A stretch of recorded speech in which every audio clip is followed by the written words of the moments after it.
Hey, Morgan. So I'd like to do PC on this case. This is that stash house. Yes, we are actually talking to Nathan about that right now. Nathan, Yes, sir. this is a very, uh, it's a first for me. What happens when police discover 5 people locked in a bedroom, unable to leave without bags over their heads? Today, we're diving into a shocking stash house case that'll make you question everything you thought you knew about human trafficking operations. We got a defendant with $6,000 in his pocket, mysterious envelopes filled with cash, and victims who paint a terrifying picture of captivity. But here's where it gets wild. The defendant claims he has no idea who these people are. Buckle up, because Judge Harris is about to lay down the law in a case that takes more twists than a thriller novel. This is the kind of case that keeps prosecutors up at night and defense attorneys scrambling for explanations. Let's see how this unfolds. Okay. A stash house. Yeah, Have you seen this before? I have. But not for a long time. And I gotta understand, I'm looking it up right now. why is it's not higher up? It's No, not with like most staff feds? houses are misdemeanors. It's strange. Most staff houses are. I teach at the police academy. That's why I know. Okay, we have to do probable cause. And, you know, I'm looking it up. I'm going to try and find the pleading itself right now. okay. Are you ready? I'm ready. Okay, let's do it. What was his name again? Sure, so it's called, I think it's Adolfo on there, but it's Anulfo That's right.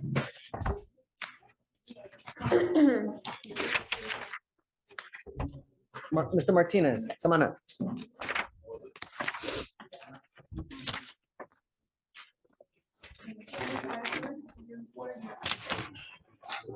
Okay. Shh. All right, Mr. Martinez, you were charged with operating a stash house. I wanted to make sure that your lawyer was here when we did probable cause. You have the right to remain silent. Anything you say can or will be used against you. Here we go. Yes, sir. On November 24th, 2024, the officer was dispatched to an apartment in Harris County, Texas. The officer located 5 adult complainants locked in bedroom while conducting welfare check. The officer observed the defendant to be the sole person in the apartment, not locked in the bedroom. Hold up. Let's break this down. We got 5 adults locked in a bedroom, and Mr. Martinez is the only person walking around freely. That's already a massive red flag. In stash house operations, the person with freedom of movement is typically the one in charge. Think about it. If you're innocently renting a room and suddenly 5 strangers show up locked in a bedroom, wouldn't your first move be to call 911? But Martinez didn't do that. He's just chilling in the apartment like it's a normal Tuesday. The prosecution is building their case on this control dynamic. He's free, they're locked up, and that power imbalance is crucial to proving he knew exactly what was happening. What would you do if you found 5 people locked in your roommate's bedroom? The officer determined the apartment to be under the control of the defendant, and all complainants gave similar statements and stated they were held in the locked bedroom without the ability to come and go freely. The complainants were all found to be in possession of identifying documents, but cell phones had been taken away. The complainants stated if they needed to leave the bedroom, they had to knock on the door and be led through the apartment, sometimes with a bag over their head, by one of 2 males in charge. The defendant stated he lives at a location with another male, but does not know the other male very well. Okay, whoa. So the defendant says that he lives At the location, but he does not know the second male that also lives at the location. doesn't know him well, or Doesn't doesn't? know well. Okay, Yes. all right. Yes. And the defendant denied knowing the 5 people in the apartment. Instead, they were dropped off in the morning, and that he did not know who dropped them off. The defendant was found with approximately $6,000 on his person. Whoa! $6,000 in cash on his person? Let's talk about why this matters. In trafficking and stash house cases, large amount of unexplained cash are often tied to criminal operations. This isn't your typical walking around money. Combined with the fact that victims had their phones confiscated but were allowed to keep their IDs, we're seeing a classic trafficking pattern. The IDs are kept so traffickers can control and monitor their victims' identities, while phones are taken to prevent them from calling for help, and bags over their heads when moving through the apartment. That's psychological control at its worst. The prosecution is painting a picture of a sophisticated operation, not some random morning visitor situation. The evidence is stacking up fast, and Martinez's story is starting to crumble. And the officer observed the door where the complainants were to be unable to be locked or unlocked from the inside, only able to be locked from the outside. The room where the complainants were found was free of any furniture, with no mattresses on the floor, and only 3 pillows and multiple blankets. Officers also found a large sheet of plywood covering the window and no working light bulbs. The officer observed a desk in the dining area with 4 envelopes with names in 3,600 written on them containing cash, a total of 11,200. Officers also found a brown wooden baseball bat on the desk with the envelopes. If I may, Your Honor. So my understanding is that I guess the code says that he has to own the property or rent it, but he was actually renting a room from the guy that lived at that apartment. So Now the he- defense attorney is trying a clever angle, arguing Martinez can't be guilty because he doesn't technically own or rent the entire property. This is a classic legal technicality defense. But here's the thing about criminal law. Control doesn't always mean ownership. If you're the only free person in an apartment with 5 locked-up victims, courts often find you have de facto control. The defense is also claiming Martinez just started renting a room, and these people mysteriously appeared that very morning. Really? 5 adults just randomly show up, lock themselves in a bedroom with plywood over the windows, and the guy with $6,000 cash knows nothing? The timing is suspiciously convenient. Plus, there's another $11,200 in labeled envelopes just sitting around. That's over $17,000 in cash in one apartment. Definitely not your average household. So he had only paid 1 month of rent to the guy and was going on his 2nd month. He, from my understanding, didn't know who those people were. They had gotten dropped off that morning and he hadn't left for work yet, was my understanding that day when the officers showed up. And that's all I know from what I gathered. But he had been living there and there hadn't been people there until that morning when they arrived, that the officers then arrived at the home. Did the officers interview him at all? Interview the defendant? Uh-huh. Yes, Your Honor. And that's whenever he told them that he lived at the location, but did not know the person very well and that he did not know the 5 people inside. And the officer found them locked in a bedroom, but he denied knowing who they were.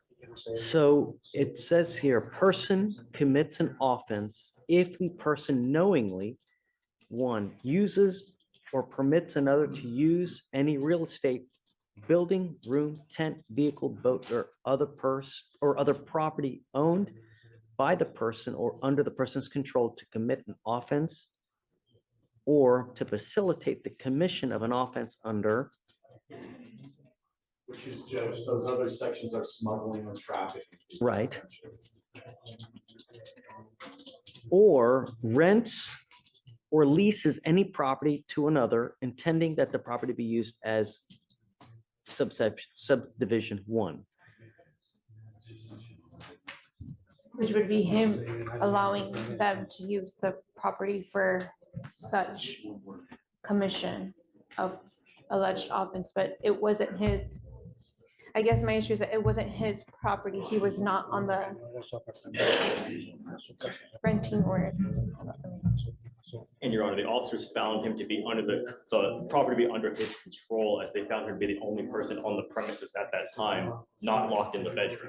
So yeah, that's why it was the officer's conclusion that he was in control of the property at the time.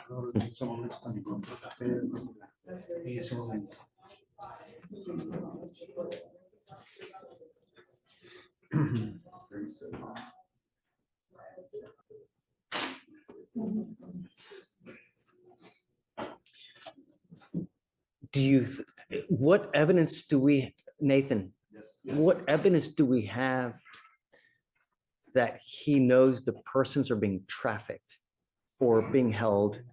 Well, in these cases, typically, Judge, somebody's not gonna come out and say, I Right. know everybody's being trafficked in this room. It's gonna be a matter of circumstances, the totality of the circumstances of it. This is a crucial legal moment. The judge is asking for evidence of knowledge. Did Martinez know these people were being trafficked? The prosecutor makes an excellent point. Criminals rarely confess outright. Instead, courts look at the totality of circumstances. Legal speak for all the evidence combined paints an obvious picture. Think about all the red flags. Victims locked in a room that only locks from the outside, plywood blocking windows, no furniture or lights, phones confiscated, bags over heads, and over $17,000 in cash.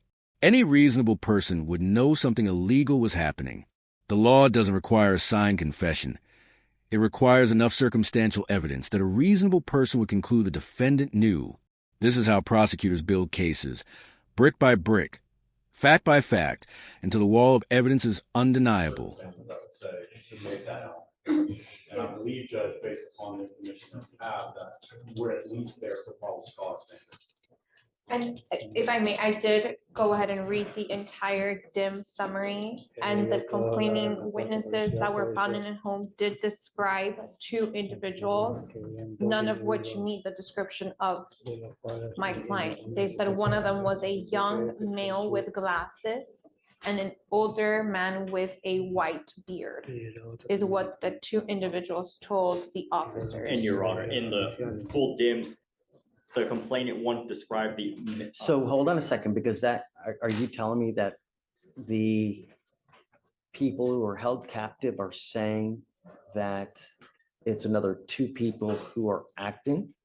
There was, Your Honor, there was a description giving older with gray hair, a round face, and a beard, and the officer observed the description given to fit the physical description of the defendant.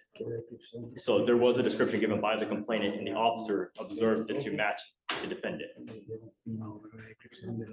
Well, but the time he got arrested, he didn't have a beard.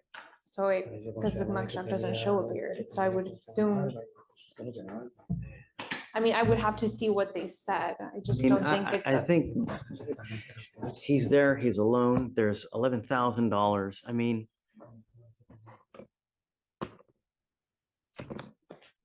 The other thing too is, Judge, it's my understanding based upon ADA Farmer's recent, I guess, knowledge of the statute that modified felonies in some cases, which we may be refining this case as a felony.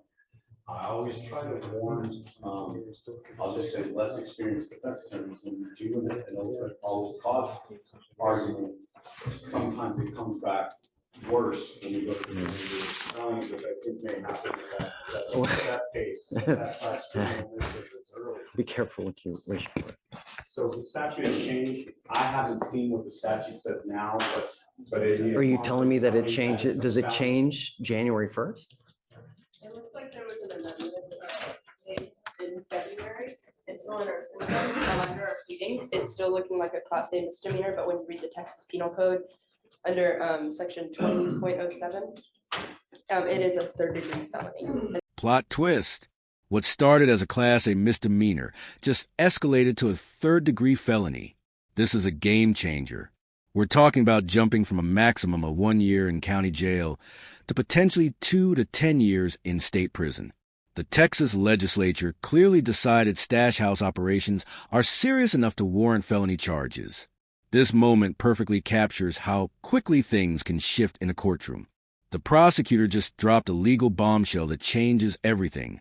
The stakes, the potential sentence, and the entire trajectory of this case. This is why staying updated on current law is crucial. Martinez's situation just went from bad to catastrophic. You can feel the tension in that courtroom ratcheting up as everyone processes this new information. And that was amended in February.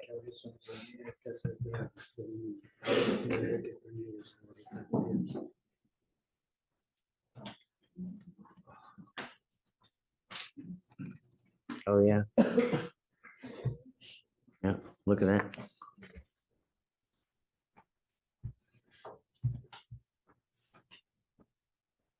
Year 2026.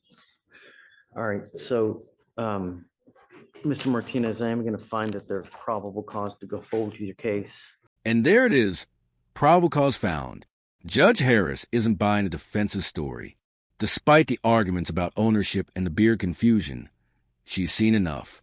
The combination of 5 locked victims, thousands in unexplained cash, and Martinez being the only free person in that apartment sealed his fate. But watch what happens next. This judge is about to lay down some serious conditions. This is where we see the human side of the justice system. Judge Harris is giving Martinez a chance to stay out of jail on bond, but she's about to make it crystal clear that she won't tolerate any more alleged criminal behavior. The lecture that's coming is pure judicial fire, and it shows how seriously courts take human trafficking cases.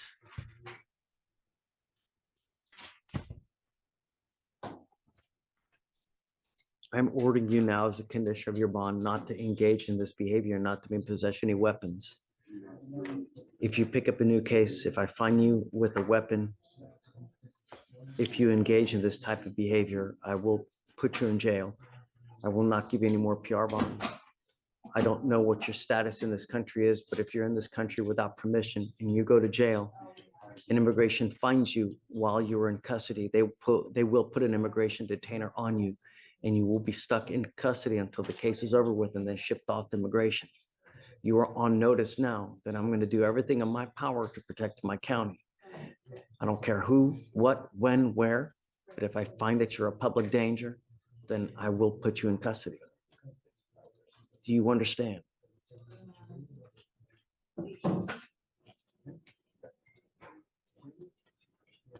You have a lawyer. It is your responsibility to stay in touch with counsel, and they will tell you when you have to come back to court.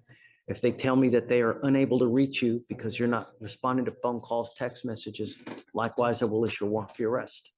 No more PR bonds for you, sir. So we'll just have him sign the bond conditions and then he's free to go with you. Thank you, Judge. Yes, ma'am. And so for what it's worth, it is now a 3rd-degree felony. So I don't know how it's still a Class A at this moment. So Correct. Let me, that is charged as an A versus a 3rd degree. correct. Let me look into that. So yeah, okay. All right, sir. Do not leave, Roberto. If you can tell him, don't leave until he signs bond conditions, please. And then if you can follow those, please. And just to clarify, no engaging in like behavior and No weapons, right? Yeah. And no going back to this particular house. Yes. What a case. We just witnessed a textbook stash house prosecution unfold in real time. 5 victims locked in a bedroom with plywood-covered windows, over $17,000 in unexplained cash, and defendant claiming complete ignorance despite being the only free person in the apartment. Judge Harris saw right through it, finding probable cause and delivering a stern warning that should make anyone think twice about human trafficking operations. The surprise upgrade from misdemeanor to felony charges shows how seriously Texas now takes these crimes. Martinez walked in facing a year in jail and left facing up to 10 years in prison. This case highlights the dark reality of human trafficking happening in everyday neighborhoods and the swift justice awaiting those who exploit vulnerable people. If this case shocked you as much as it did us, make sure to smash that like button and let us know in the comments. Do you think Martinez's story held any water? Share this video to spread awareness about human trafficking. And don't forget to subscribe and hit the notification bell for more jaw-dropping courtroom breakdowns. We upload new cases every week that'll make you question everything you thought you knew about the justice system. Until next time, stay informed and stay safe.